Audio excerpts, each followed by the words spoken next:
Hello and welcome back to another episode of the Nationals March to October, and we are jumping in just about the most stressful situation we could jump into right away, because it's the top of the ninth. We're down two, there's two on, there's two outs. Let's hit the pause button. So what are we looking at here? We have a couple of homers, Happ and Soto. They've driven in all the runs, and Blake Snell had another kind of rough start. Jordan Hicks went 2 innings, only gave up 1. But we are in a spot here where, this is a pretty good spot actually. CJ Abrams up, and actually this is a situation where it kind of hurts him having the clutch rating active, because he would have 99 contact against righties otherwise, but right now it's the clutch. Looks like Jimmy Herget out on the mound has been kind of wild. 10 balls, 7 strikes, so maybe we wait him out here. Okay, that would have been a decent pitch to swing at, actually. Ball in the gap with the speed that Rosario has probably ties this game. Oh, that was probably the pitch I'm looking for. Waited back, but waited too far and didn't have the PCI in the right spot. And then I chased the slurve.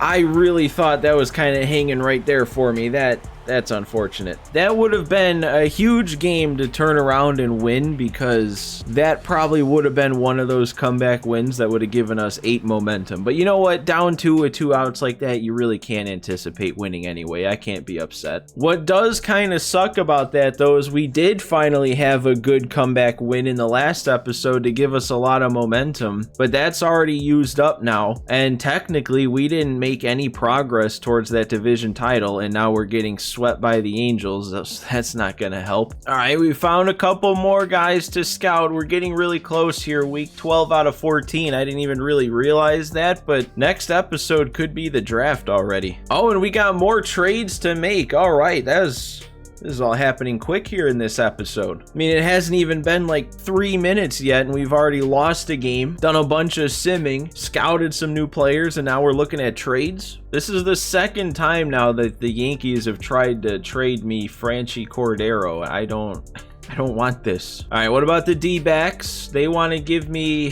Harold Ramirez. That's not gonna do it. So what about this last one here? The Red Sox. This could be our Tristan Casas. He's been on our players to target screen for a while, and it is, and it's for Strasburg. Oh, this might be perfect. Hang on a second. Wow, we've had Tristan Casas on the players to target screen for a long time. A potential first baseman, doing really good this year. I mean, look at that. He's got that 3.45 slash line, 964 OPS, and you know, he's got the potential, the A potential, being only 25. So many years under team control, and the fact that it's Strasburg we can trade away, the guy that I've been wanting to trade away for a couple of years now, we finally get that chance to move that money. We also get a use for Simone Muzziotti after fast tracking him, getting him up to a 70 overall B potential. I mean, this trade probably doesn't happen if we didn't get that upgrade for him. And then Israel Pineda, he is kind of a guy that I wanted to keep around just because he's so young and he does have C potential. I mean, this just has long-term backup catcher written all over it, but I'm not going to hang up a trade for Tristan Casas just to keep a backup catcher when we already have Jorge Alfaro as a long-term backup catcher. So like, we can find that elsewhere if he doesn't work out. I think this is maybe the closest we could have gotten to a perfect trade. The only thing is, with how good Sheets has been playing and the kind of first base platoon we already have set up between him and Josh Bell, I don't really know where to fit Casas in. And actually, I'm kind of worried, since it's a trade, the CPU handles who gets sent down and everything. I'm worried they're just going to send down Sheets, because they can't send down Alfaro, but then after that, the next lowest overall is Sheets. I don't want him sent down with how good he's been playing. But really, you could make the case Casas has been playing even better anyway, and he's a better long-term first baseman, better overall right now, so even if Sheets does get sent down, that's not terrible. Oh man, I am excited. I mean, I'm doing this trade anyway, so there's no reason to even talk about what's going to happen. It's just going to be, we're going to have to react to whatever does happen, because this trade is happening. Actually, I guess what might happen is we'll need a pitcher pitcher get called up. So yeah, somebody will get sent down and we'll have a pitcher called up. Mackenzie Gore can probably move back into the rotation unless they call up like a Michael Hinojo. Who knows? We could see one of our draft picks come up. That could be exciting. A lot of exciting things happening from this trade. So let's do it and see what happens. Triston Casas in the Nationals jersey. Honestly, when I put him on the screen, the players to target screen, I kind of didn't think there would be a trade that would pop up that I could pull this off, but this was so ideal. And when it gives you the chance here to adjust the lineup screen before we move on, it already put him in over Sheets. So maybe if I put Sheets back in the lineup here, that'd be kind of a way to make sure he stays in the bigs. I mean, I wish there was a way to indicate like, hey, time to send Kevin Kiermaier down. You know, let's just try it for now, just to hopefully keep Sheets up, but I know Casas can play third, so let's just do that for now and then move Chapman to the bench, because I know the CPU is not going to send Chapman down. So we'll just have Sheets in the lineup to see if that is going to be enough to let them keep him up in the bigs, but if not, then we'll just have to make do with whatever happens. But we will get to player lock with Triston Casas right away against the Yankees. We drop back even further in the division. We're back down into last. Projected wins down to 85. The Braves are having a season, man. Like, even if their record isn't super impressive, they have a team batting average over 300 and a slugging percentage over 500. That is ridiculous. Who does that? All right, so what do we got here? Why can't I tell who got sent down immediately? Because Kiermaier's still here. Nobody got sent down. Wait a second. They didn't send anybody down. We're just short a pitcher now. Honestly, fine by me, because now we have Gore back in the rotation, which it was going to have to happen at one point, but he's got those numbers back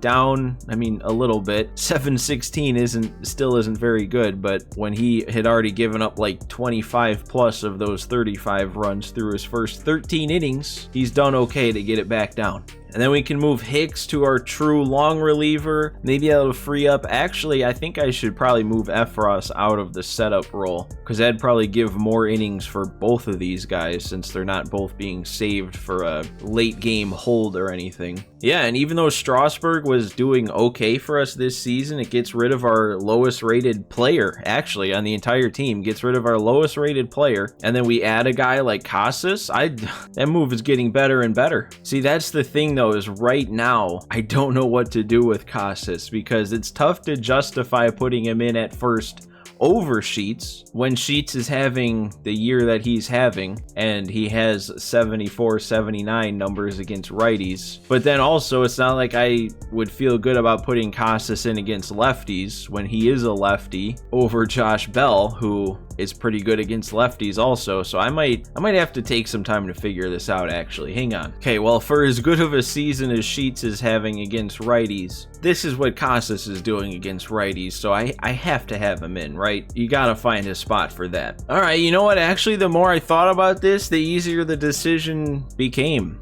because we could just take Ahmed Rosario out of the starting lineup, even though he's starting to play a little bit better. I mean, the average and on base are coming up, but you know, he's still not playing great. His contact's actually going down against righties. His fielding at shortstop is still a major liability. So what we're gonna do is Matt Chapman is basically now just our new shortstop, because he was already playing short in our lineup versus lefties, and now he'll play short against righties too. That'll let us move Casas to third to start against righties. He's got a secondary position to third. Might not field great over there, but hopefully the bat will make up for it. And then we can keep Sheets in playing first. And then against lefties, nothing's going to change. We still got Josh Bell starting at first. Casas and Sheets are going to be on the bench for that one. All right, but now we got to turn around and lock it back in here, because this is a pretty big player lock with Triston Casas. With how good he's already doing, to get him even a 1+, that might set him on fire for the rest of the year. So let's hope we're facing a righty, and let's see the first action of Triston Casas on the Nationals, and we are facing a lefty, because of course we are. All right, and here we go. First at bat. Not off to a great start. It looks like we're down 2-0 here, but we got a runner on.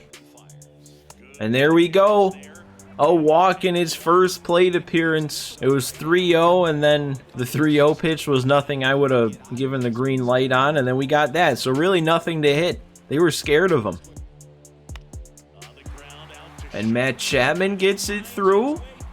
That's going to give us a run. I'd really like to win a player lock game here. All right, next, well, first at bat, potentially. We got a walk in the first plate appearance. Still 2-1 now. Oh no, that is the pitch I was looking for. How was I late? I just waited way too long to swing at that. I don't know how to explain that because I don't feel like it jumped on me, like it surprised me. Oh, and now we're down 6-2. Oh, and then I'm chasing a circle change. This is not good all of a sudden. Seeing the ball well with him in that first AB, and now I feel like I need a hit right here to get an upgrade. We got a small PCI here for Ron Marinaccio. No, all right, well, no plus for Tristan Casas today. That sucks. And we're gonna lose by a ton. What is going on this season? Yep, that's gonna do it. 9-4 is the final, and I went 0-for.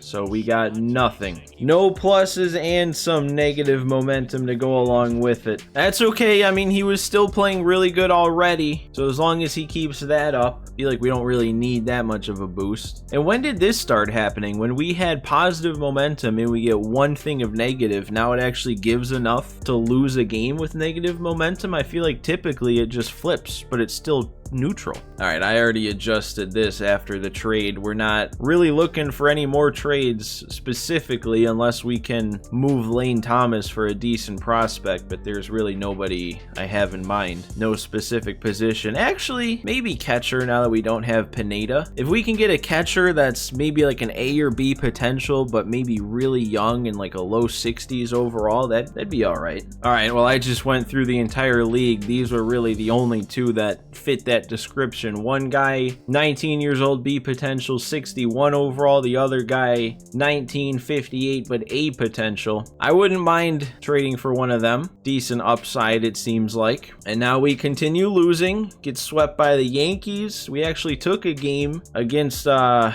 already forget because this might be the most random fast track I've ever seen. Kevin Plawecki, 34 years old, down in AA, it looks like. I mean, I was gonna say there's no reason not to do it, but like at the same time, there's no reason to do it. I almost don't even want to do it. So I'm actually gonna decline this one. I hardly ever decline a fast track, but this is one of those few times. We actually won 2 games against the Reds. Okay. Only a couple more weeks of scouting. We found 3 new dudes to scout. Got a catcher in there now that might be something to look for the distant future without Israel Pineda. I don't really know why I'm acting like Israel Pineda was such a big piece to lose. Okay, actually, this might be one to do. Now, since he's a reliever, it's lying when it says perform well to earn an attribute boost. You don't get player locked with relievers. But look at how he's playing down in AAA this year. 27 saves, a 101 ERA, a .9 whip. At 34 years old, he hasn't lost any of his attributes, and I guess we don't really have a free spot. I'd have to decide. Well, no, I do get to decide, and I get to decide to get rid of Kiermaier. I mean, it would... I don't know. I was going to say it would suck to lose that fielding and speed, but now he's not a diamond defender anymore. We have other guys that are fast. I think I'd be fine getting rid of Kiermaier, bringing it back to that balance of 13 position players, 13 hitter, or 13 pitchers. And then Adam Simber could actually now be a pretty decent addition to our bullpen at a 76. I've always liked Adam Simber in this game. I just didn't want him earlier because I didn't want him taking up a spot of somebody else who might need it, but now that could be a pretty solid addition. Yeah, I'm gonna do this. We're gonna call up Simber, send down Kiermaier, and man, I mean, I feel like I've been making move after move that is good for the team, but I just can't play well enough to turn things around. And we're still going to keep losing. We got to not get swept by the Jays. At some point, we have to like turn it around. It's getting way too late here. We are 10 under, 11 under 500 now. I feel like we ended last episode with such optimism, and that's just gone down the tube here. Wait, so I was just scrolling through here, and what happened? Because this is the screen that that shows us our player boosts, and usually you can press square to cycle through. Did we lose a plus from both players we had boosted? Because Abrams had a 2+, now it's only showing a 1. And then we got Soto a 1+, but now he doesn't even show up. Look at this, man. Our hitters are hitting. Hap's going off. Garcia's on fire, and his numbers are looking good. Soto's going off. Meneses, Casas, Chapman's got a fire symbol. Even Rosario on the bench has a fire symbol. Everybody seems to be having at least a solid year, except for maybe Alfaro and Lane Thomas. It's our pitching. Mackenzie Gore comes back to the rotation, and he loses 2 more games, and the ERA shoots up to 9. Why can this dude not start games? Even Hicks has a 5 ERA. Sandilan's back up to over 4.5. Dominguez 4.5. I mean, Efros and Mantiply are still good. I don't know if it's possible for them to put up bad numbers, but we need like a pitching player lock, big time. I need a Doan to like be going for a no-hitter, or just a straight up player lock where we pitch all game, but we need to turn it around for our pitching, because that is the issue. All right, but I want to play this one. We're hopping in here, tied at 7 in the 7th. We got a runner on 3rd though with only 1 out. Keibert Ruiz at the plate with a couple hits already. All right, and we got I mean, it's 7-7. We got to check to see what's going on here. Soto with another bomb. 2 triples from our 2 slowest players probably. Dang, how does that work? Sheets another 3-hit game, but then it's the same story. Our starting pitcher got shelled. All right, man, all we need is a deep fly ball though. Has to be deep because we only have 16 speed on 3rd. That should work. He's going back on it. This is actually be closer than I wanted. Oh my god. Okay, we're in there though. Just barely deep enough, but we have the lead. Sheets, get over. No, really? Man, I thought that was getting to the gap, and then it didn't even make it past short. All right, we took the lead though. Do I want to leave Hicks in? He's only at 13 pitches. Doesn't have a ton of energy though. I'll take him out. We'll get our new arm out there. Our new call-up, Adam Simber. Let's get him into the game against his former team. Like I said, I mean, seriously, Adam Simber has been not just one of my favorite, like, random players in this game or favorite relievers, but he has been one of my favorite players in like MLB The Show for the last couple of years. There was a stretch from probably about MLB 19 to MLB 21 where every year he was a common, but I would use him out of the bullpen in like events and stuff, and not even events that you have to use low overall pitchers. I just use him in Diamond Dynasty, and he'd be good. And he got an out there in his first batter faced. And there we go. We got a relatively easy pop fly to center for Abrams. And there we go. He sits down 3, 4, 5 on like 7 pitches. Oh, right down the middle. That has to do something. That's leaving? Oh, just barely off the top of the wall, but there's another run here. Matt Chapman going deep. I didn't even pay attention to where my swing was. I just knew that was right down the middle. I was probably way under it, and I'm lucky that left. There we go, though. That's big for some insurance. This would be, I mean, even though we're probably not going to get a ton of momentum from it, this would be a big win to pick up. Oh, no, I was on that. That was a pretty good swing. Oh, man, I was all over that with Abrams, too. A little bit better of a swing, and that could have gotten to the gap. Oh man, and that's the kind of pitch when it's 2-0 that you want to see. I got to be ready for it.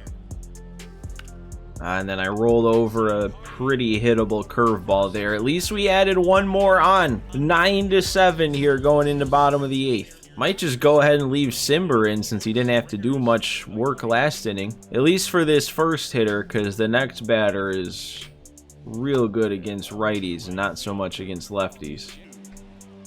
There we go. He was frozen there on 3-2. That's Adam Simber's first Nationals strikeout. And yeah, I am going to take him out. They got Dalton Varsho coming up and then Bellinger in 2 batters. I mean, ideally we wouldn't face Bellinger this inning. Okay, I wanted the punch out, but he wouldn't have it. We'll take the weak fly out. And that one's right to Sheets. All right, another scoreless inning. See if we can get some more insurance and then wrap this one up. Soto, come on, drop in there. No, it won't. I thought he hit that way weaker than he did. And that looks like it's going to get caught out there in center. So Meneses is going to be the only one in the starting lineup today that's not going to get a hit. Casas, nope, not... Okay. Well, we stay with a 2-run lead. We got 9-1-2 coming up. I think I'm going to stick with the lefty here for Bellinger and then go to Dominguez for the rest of it. And there we go, 1 pitch. It's good to see some of those reactions from Abrams in center. That one wasn't too quick, but it also wasn't terrible. I'll take that. And now we will go to our closer, Sir Anthony Dominguez, to handle the top of the order. There we go, right on the corner. Perfect pitch. And another punch out on that slider.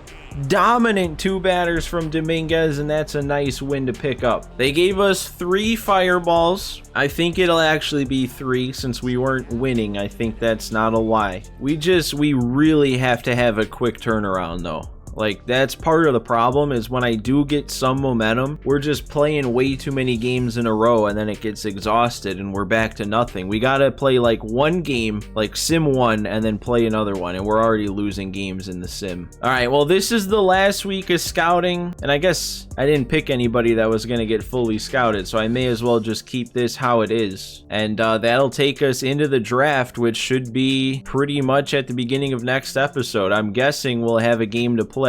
Hopefully it doesn't sim too far here. Why do you want me to fast track Kevin Plawecki so bad? You know what? Fine, I'll take the hint. We'll do it this time. Obviously the game doesn't want me to fast track anybody else. I mean, they don't want to promote anybody who I actually want to fast track onto the 40-man, so I guess this is what we're stuck with then. So we may as well. Let's just get Kevin Plawecki up to like a 67 overall and never see him again. But at least that guarantees we don't sim too far to accidentally get to the draft in this episode. And man, we are down to 83 projected wins. We have picked up a couple games in a row though. 4-game winning streak, still 9.5 back, but at least we're ending another episode on a somewhat positive note. We just have to actually start the next episode good. We can do this, man. We are not out of this. We have one of the best teams with some of the most talent in the entire league. It is not too late to turn this around. We're not even that far out. Where are we in the wild card? We're only 5.5 back of the wild card. Yeah, we're fine. But that is going to be where this one comes to an end today. And then we'll get that fast track in the next episode and do the draft. That's the plan. So as always, guys, make sure if you enjoyed this one, do me a favor and hit that like button. And if you're not subscribed to the channel and you liked what you saw today, go ahead and hit that subscribe button. But thanks for watching again today, guys. Thanks for stopping by for another one,